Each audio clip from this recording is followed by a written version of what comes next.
Hi, thanks for joining us. I'm with Kristin Samuelson, who's the writer and lead actress on Extradition.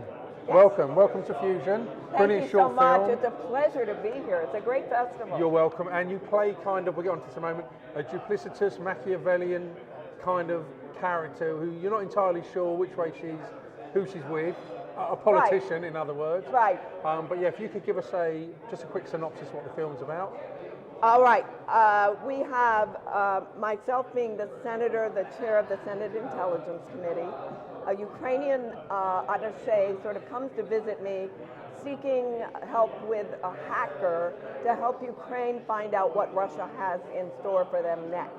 Right. And since we in the Intelligence Committee investigate hackers, I happen to know one, and I recommend a Russian who is wanted for extradition back to Russia, and said perhaps he'd be supportive of the Ukrainian cause.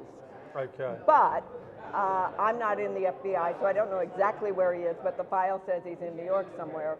So I told her if she can locate him, great, and let me know, because I'd actually like to talk to him myself.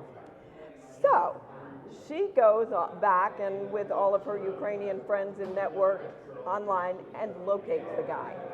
He's in New York City, living in a five-star hotel, and hackers get paid very well, you know. Oh yes, and good hackers, yeah. I, as the writer, modeled my hacker after a real hacker who was apprehended in Prague, wanted for extradition both to the United States and Russia, and he was living in a five-star hotel, dating a Russian model, and drove They're a always dating car. Russian models, aren't they?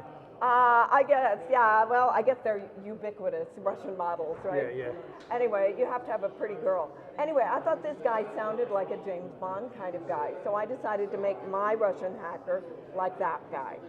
So when she goes to meet the Russian hacker, he's got his grand piano in his penthouse, and he has his Russian model at his side, and he quickly gets rid of the model and discusses with Anna, my Ukrainian attaché, the plan. And of course there's an attraction between them, but she puts a little pause on it and says, look, if you're willing to help Ukraine, we have to meet with Senator Stromberg and get this worked out, and then we can see what happens. Right. And our hacker was very nicely played by Anthony Grasso, who is Italian of heritage. Yeah, yeah. I know the guy you mean. But he worked on his Russian accent. Yeah. And I think he did a great job. No, he did. Okay, so she lets me know. I set up a meeting in a hotel suite in New York, and the three of us meet. And of course, I've arranged champagne for the event. And I serve the champagne, and rather quickly, the Ukrainian woman passes out, and thanks to me. And then I confront the hacker with the fact that I'm worried about the election, and if I'm going to protect him, I need to hold on to my job, and I need his help getting reelected, and whatever it takes. And then he is not so sure he wants to do that. And I said, oh, that's too bad, because then I'll have to just let the FBI know where this particular hacker is that Russia would like to have extradited. Okay, good. No spoilers. So I just told you the end. Yes. Okay. So, but I think it is a big surprise at the end for everybody that I seem to be this very nice lady. But like a typical politician. I based my character a lot on Hillary Clinton with personality and stuff. Very smooth, likable, a little joke here and there. One of the festivals I went to, people actually laughed at every joke that I put in there. Most places people they don't know that they can laugh, I think. But anyway, but at the end I turn out to be not quite so nice. Yeah, typical politician. I'm yeah I turned into a real politician. Real politician. Now you said something interesting before the interview. I know you're the writer, but you were brought in because the original writing, it wasn't working, right? Right. Originally, I was just going to be an actor and producer. Yeah. And we had this guy who was going to be the hacker, and he said, oh, all right. And I didn't know him well, but he seemed very bright and everything. So he wrote something, and the first round was very academic.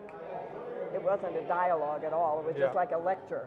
And then the next thing was a very interesting story, but it turned out to be him having a big romantic affair with the Ukrainian who was a model originally. Yeah. So, and then I had like 3 lines at the end, and that didn't work either. So we got rid of him, and the Ukrainian lady and I talked it through, and I said, look, I'll try. I've written, but I just had not written screenplays. Yeah. So I actually found it amazing. It was an amazing experience for me because when I sat down, the 3 major scenes, I sat down and wrote them in about an hour each. Really? It's like I knew what I wanted. I just had to do my little research, you know, on the vocabulary and make sure I was using the right word for the right thing and the right crimes that the hackers have done, and looked through FBI The files right on crimes. Russian hackers to see what they accused them of. And Alleged Russian, but we could talk about this. I have my opinion, I'm sure you do. I know what you based this on, and it's... yeah. No, it's just, for me, it's amazing that nothing more has happened with it. That's all I can say. Oh, because it you seems mean pretty over, what the reality this is based on, I'm talking about. that nothing more has happened with our government? Correct. It's, Robert Mueller tried his best. Yes. But he's a clever he guy. did not have the power to actually, all he could do was report the evidence, but he didn't have the power to take the action. Correct. And then because we have this extremely partisan Senate right now, nothing got done. No. And it's very disheartening to me as an American. And I have to say that I listen to the news some nights and I literally cry. And I'm not a crier, but about most things, but it breaks my heart. Does it embarrass you? Well, Not because it's anything to do with you, but because of the reflection of the politics. no, I mean, it's embarrassing only because I have studied it. I studied in West Berlin when I was in college, and I've studied in Italy, and I've traveled a lot in Europe. And I have great respect for all the European governments, that how they have pulled themselves together after World War II and really risen to the occasion, you know, with their governments, and really done great things for their people. And they have health care, and they have higher education, and there are you have a wonderful subway system here in London, and ours in New York is falling apart. So I have a great respect for Europeans. So in that sense, maybe I'm embarrassed. But for me, it's more, I think because I'm older, I don't get embarrassed that easily anymore. Oh, come on, you're only about 35. Don't You give me know, this when lot. you're young, you get really embarrassed. But as you get older, it's like, okay, another humiliating thing, who cares? But it makes me angry and sad. It's more than anything. Well, no, there's things that go on in I'm with you. In our country, that make me angry and upset and sad. So this is me all over. We veered away from your film. Right. So the vision you had on the page and the end result, are they pretty much as you hoped it would be? Yes and no. I had some. The director was our Russian hacker. Wound up being, he was brought in at the last minute. Anna just knew him, Anthony Grasso, and he's very good. But I wanted some location shots and things to sort of set where we were. Yeah. And he didn't feel it was necessary. But we did get a little advising, and we did a new cut after about 6 months. And that's when we added the shot of a little footage of Washington, D.C., so that you know that we're in an office in Washington. And I think we really needed that to give the sense that the hacker is in a hotel in New York City. Yeah. And I like that. But, you know, other than that, because that wasn't really written in the script, the actual dialogue and the plot of what's going on, it's pretty much what was written.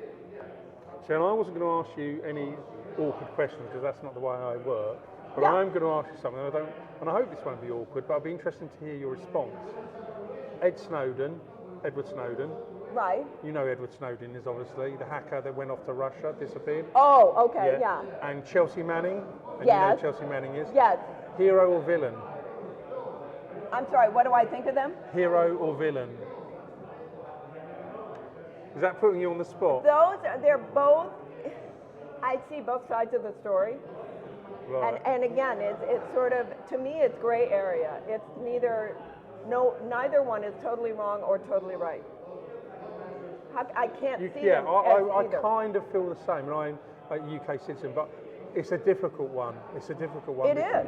It's a tough call because they, in some ways, they betrayed their country. They're traitors in one sense, I think. But on the other hand, is the punishment, did the crime deserve the punishment?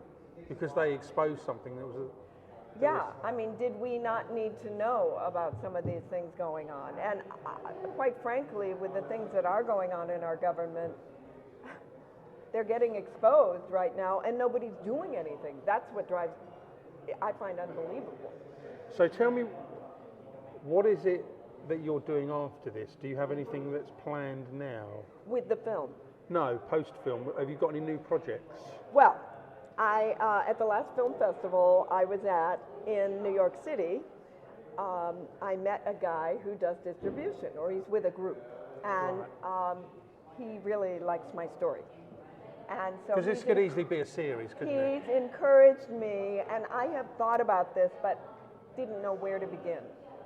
To pitch a pilot, to pitch a series, and I realized I looked into it, and it was going to cost money, and it was just me, and it was too overwhelming. But with a little moral support, I'm right now working on an outline for a 60-minute pilot, and he wants me to go towards a mini-series. Ah, so there's potential. And I'm going to go for the full 60 minutes, which is more of a Amazon or Netflix or HBO format, rather than it would be for like CBS, NBC, standard TV. It would really only be about, 48 minutes or something, because you leave commercial. Yeah.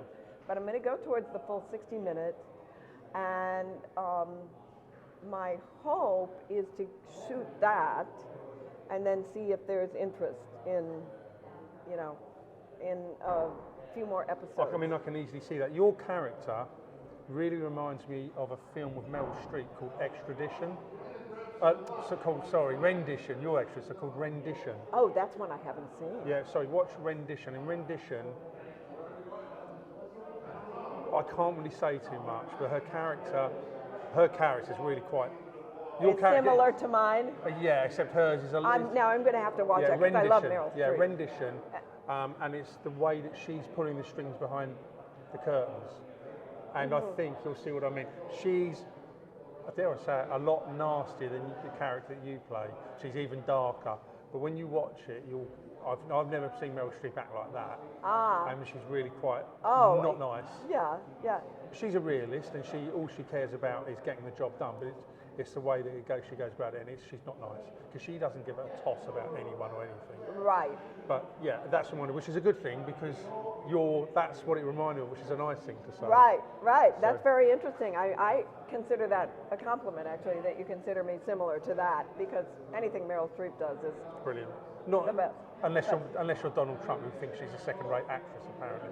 But then, what does he know? I was also thinking a little bit of Linda Collins in was that Dynasty back in the 80s? Yes.